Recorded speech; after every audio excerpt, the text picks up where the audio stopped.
बिस्मिल्लाहिर्रहमानिर्रहीम, अस्सलाम वालेकुम। मैं हुसैन इकबाल हूँ, मेरा यूट्यूब चैनल देख रहे हैं। तो जनाब, पाकिस्तान तहरीक इंसाफ ने अब अमन की फाख्ताएं जो हैं वो घोंसले में बिठाने का फैसला किया है और शिकार की तैयारी है और शिकार किया जाएगा अब उकाबों के जरिए। आज पाकिस्तान तहरीक इंसाफ में अहम तब्दीलियां की गई और उन तब्दीलियों के बाद अब वजारत आला पे सवाल उठने शुरू हो गए हैं कि क्या खैबर पख्तूनख्वा की जो वजारत आला की कुर्सी है वो भी हिलती दिखाई दे रही है? क्या वजीर आला किसी और को बनाया जाएगा? ये एक अहम सवाल। और इसके साथ साथ आज इमरान खान साहब ने अडयाला जेल से जो गुफ्तगू की, बड़ा सख्त पैगाम एक और दिया इस अर्दली हुकूमत के नाम पे, वो आपको पैगाम बताएंगे। तो जनाब, सबसे पहले बात करते हैं कि खैबर पख्तूनख्वा के अंदर एक बड़ी तब्दीली आई। बड़ी तब्दीली ये इसलिए भी है कि जनाब, खैबर पख्तूनख्वा के अंदर पाकिस्तान तहरीक इंसाफ पिछले 11 साल से हुकूमत कर रही है और इस वक्त भी 2/3 अक्सरियत के साथ बैठी हुई है। वहां पे पाकिस्तान तहरीक इंसाफ का पूरा होल्ड है और उस सूबे की अगर पार्टी की सदारत जो है वो किसी और को दे दी जाए।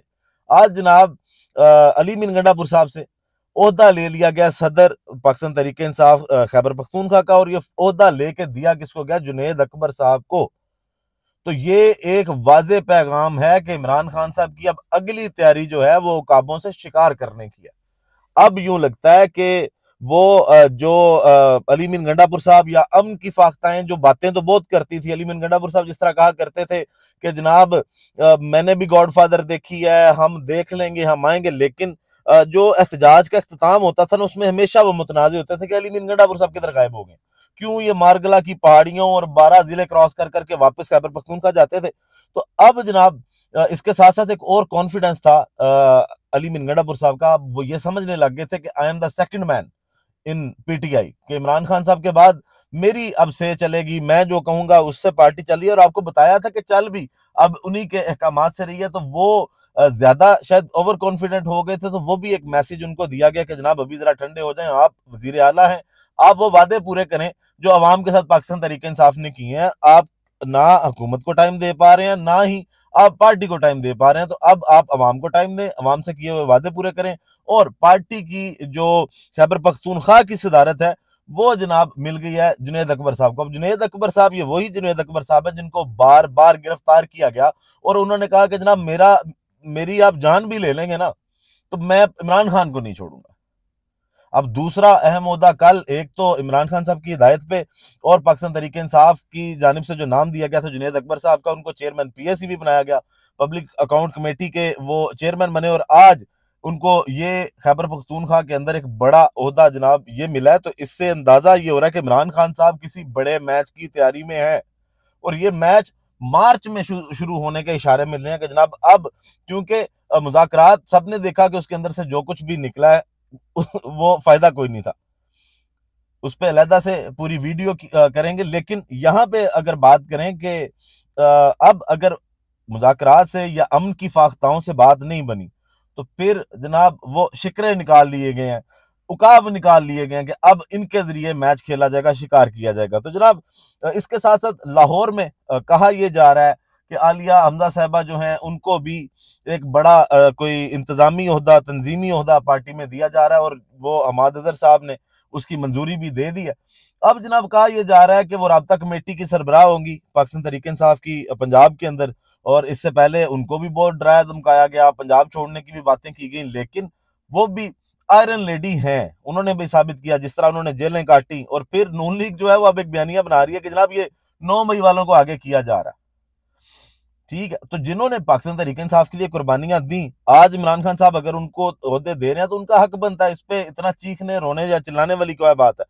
तो जनाब, इसके साथ साथ खबरें ये भी हैं कि कराची के अंदर भी जो है वो तब्दीली, सिंध के अंदर तब्दीली करने जा रही है पाकिस्तान तहरीक इंसाफ, और सिंध के हलीम आदिल शेख साहब जो है, आइंदा चंद आने वाले दिनों में उनका भी फैसला किया जाएगा, और फिर देखना ही है कि वहां पे किसको जनाब लगाया जाता है। तो इमरान खान साहब के हवाले से अब उनका अगला प्लान यही है कि मुज़ाकरात नहीं तो फिर अपना अलायंस भी जरा तगड़ा करें, और असद कैसर साहब को आज फिर अली मीन गंडापुर साहब को एक और ओहदे से हटा के जो वो अपोजिशन ग्रैंड अलायंस का सारा इंतजाम देख रहे थे, अब जनाब असद कैसर साहब को कहा कि वो मामला देखें, ताकि वो अब जो तैयारी की जाए ना ये पूरी तरह से की जाए। और जैसे साहबजादा हामिद रजा खान साहब ने कहा कि अब ये अगर गोलियां चलाएंगे तो पहली लाइन में पार्लियामेंटेरियंस खड़े होंगे। अब अगर इन्होंने चलानी है तो हमारे जो सीने हैं वो हाजिर हैं। आप चला लें, लेकिन वो अब कॉन्फिडेंट है कि इनसे पहले भी मिसफायर हुआ, अब ये वो गलती नहीं करेंगे। तो जनाब इसके बाद अब बात करते हैं कि आज इमरान खान साहब ने जो दोबारा से मीडिया से गुफ्तगू की, वो क्लास से गुफ्तगू की, उसमें उन्होंने क्या पैगाम दिया। उन्होंने आज कहा जनाब अर्दली हुकूमत जुडिशल कमीशन के क्याम से मुसलसल इसलिए भाग रही है क्योंकि ये जानते हैं कि 9 मई का वाकया खुद एस्टेब्लिशमेंट ने करवाया। एस्टेब्लिशमेंट ने खुद आग लगाकर सीसीटीवी फुटेज गायब की। मुझे अदालत से अगवा किया गया क्योंकि इनको रद्द-ए-अमल का अंदाजा था और अवाम के जज्बात से खेलकर इन्होंने अपने मकासद पूरा करने थे। एक पुरअमन एहतजाज को अपने बंदे शामिल करवा के फॉल्स फ्लैग में तब्दील कर दिया गया। 9 मई की आड़ में हमारी लीडरशिप और कारकुनान समेत हजारों लोगों को अगवा किया गया और तशद्दुद का निशाना बनाया गया। अगवा बराए बयान की रिवायत डालकर लोगों से जबरदस्ती तहरीके इंसाफ छुड़वाई गई। हमारे 16 अफराद शहीद और 4 अफराद को माजूर कर दिया गया। सब जुल्म हमारे साथ करके हम पर ही मुकदमात बना दिए गए। 9 मई का सारा ड्रामा तहरीके इंसाफ को कुचलने के लिए रचाया गया ताकि लोग डर कर तहरीके इंसाफ को छोड़ जाएं। 9 मई के बयान का दड़न तख्ता तो 8 फरवरी को इंतखाबात में हो गया था, जब तमाम तर पाबंदियों के बावजूद तहरीके इंसाफ ने क्लीन स्वीप किया। इंतखाबात मुलतवी करने की वजह भी यही थी कि झूठा प्रोपेगेंडा करके अवाम को तहरीके इंसाफ से बदजन किया जाए, मगर ये इसमें नाकाम रहे। 26 नवंबर भी इसी मकसद के तहत किया गया ताकि निहत्ते पुरअमन मुजाहिरीन को गोलियां मारकर खौफ व हरास पैदा किया जा सके और अवाम को इनकी आवाज बुलंद करने से रोका जा सके। 26 नवंबर को हमारी कॉल मुल्क में जमहूरी इक़्तिदार की बहाली के लिए थी, मगर इस पर सीधे फायर खोलकर अवामी खून से इस हुकूमत और एस्टेब्लिशमेंट ने अपने हाथ रंग लिए। 26 नवंबर पाकिस्तान तहरीक इंसाफ को कुचलने की दूसरी कोशिश की गई। कठपुतली हुकूमत ने जमहूरियत पर कारी ज़रबें लगाकर अवाम से बुनियादी हुकूक मुकम्मल तौर पर छीन लिए। पीका तरमीमी एक्ट इसी सिलसिले की एक कड़ी है।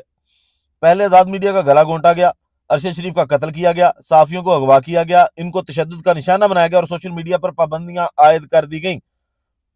अब फॉर्म 47 असेंबली ने आज़ादी इज़हार राय पर कदगन लगाने के लिए काला कानून मंजूर कर लिया है। सियासी इख्तलाफात को दबाने के लिए पीका कवानीन में तरमीम की गई। इसकी जितनी मजम्मत की जाए कम है। आज़ाद अदलिया कानून की हुक्मरानी और आज़ादी इज़हार राय के बगैर जमहूरियत पनप नहीं सकती। इस जाली असम्बली ने स्वाय जमहूरियत को पर हमले करने के कवानीन मंजूर करने के कुछ नहीं किया। फिर चाहे वो 26वीं आईनी तरमीम की मंजूरी हो, पीका तरमीमी एक्ट हो। 26वीं आईनी तरमीम का मकसद चीफ ऑफ आर्मी स्टाफ की एक्सटेंशन था और इनको ये खौफ था कि अदलिया आज़ाद होती तो इलेक्शन फ्रॉड सामने आ जाता।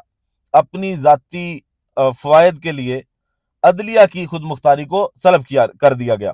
8 फरवरी को मुल्क भर में योम स्याह मनाने की तैयारी की गई है। इस दिन अवामी मैंडेट छीनकर 1971 की याद को ताज़ा किया गया। स्वाबी में खैबर पख्तूनख्वा और शुमाली पंजाब के लोग इकट्ठे होकर एहतजाज करें। दीगर इलाकों के अफराद अपने अपने शहरों में एहतजाजी मुजाहरे करें। पूरी दुनिया आवाज बुलंद करे। ओवरसीज पाकिस्तानियों से एक बार फिर मुतालबा करता हूं कि तरसीलात ज़र का बाइकाट करें। इसी हुकूमत ने मासवाए जमहूरी इक़्तिदार की पामाली के कुछ नहीं किया। फिर जनाब उन्होंने मजीद कहा कि हम जमहूरियत की बहाली के लिए पाकिस्तान में मौजूद तमाम सियासी जमातों के साथ रब्ता करेंगे। अपनी जमातों को हिदायत करता हूं कि दीगर जमातों से इस मकसद के तहत रवाबित को तेज करें ताकि जल्द अज जल्द अवाम और जमहूरियत की आड़ में नाफिज इस डिक्टेटरशिप से निजात मिल सके। फिर जनाब अली मीन गंडापुर साहब की बात आज इमरान खान साहब ने की। उन्होंने कहा अली मीन गंडापुर बतौर वज़ीर आला गवर्नेंस का बहुत दबाव है, लिहाजा हमने फैसला किया है कि जुनैद अकबर खान जो हमारे दरीना साथी और कारकुन हैं, इनको तहरीक इंसाफ खैबर पख्तूनख्वा का सदर मुंतखब कर दिया जाए और तंजीमी अमूर इनके हवाले कर दिए जाए। तो आज भी अली मीन गंडापुर साहब की उन्होंने इज्जत रखी और अब अली मीन गंडापुर साहब को चाहिए कि अगर वो ये शौक रहा रहे हैं कि उन्होंने दूसरी साइड, ताकतवरों की साइड, एस्टैब्लिशमेंट की साइड लेनी है, तो फिर खुद वो सोचें कि कितना इमरान खान जो साहब जो है वो अभी भी उनका लिहाज कर रहे हैं कि आज भी उन्होंने ये बातें की हैं। और अगर वज़ारत आला की बात की जाए तो वज़ारत आला अभी जनाब हमारे मुताबिक या बहुत से लोगों के मुताबिक तब्दील नहीं हो रही। हाँ, आतिफ खान साहब का नाम आ रहा है और ये जब परवेज खटक साहब वज़ीर आला बने थे तब भी बहुत आतिफ खान साहब का नाम आ रहा था, लेकिन अभी क्योंकि पार्टी में कोई बड़ी फूट ना पड़े, क्योंकि वहां पे जिस तरह ग्रुप्स जो हैं वो कुछ एक्टिव हो भी रहे थे, तो उनको कंट्रोल करने के लिए सिर्फ ये फैसला किया गया कि जो तंजीमी मामला हैं वो जुनैद अकबर साहब देखें। वजारत आला का अभी पाकिस्तान तहरीक इंसाफ ने ये नहीं सोचा। वीडियो का इख्तिताम करते हैं जनाब इसी दुआ के साथ कि अल्लाह ताला पाकिस्तान पर अपनी रहमत नाजिल करे। पाकिस्तान जिंदाबाद।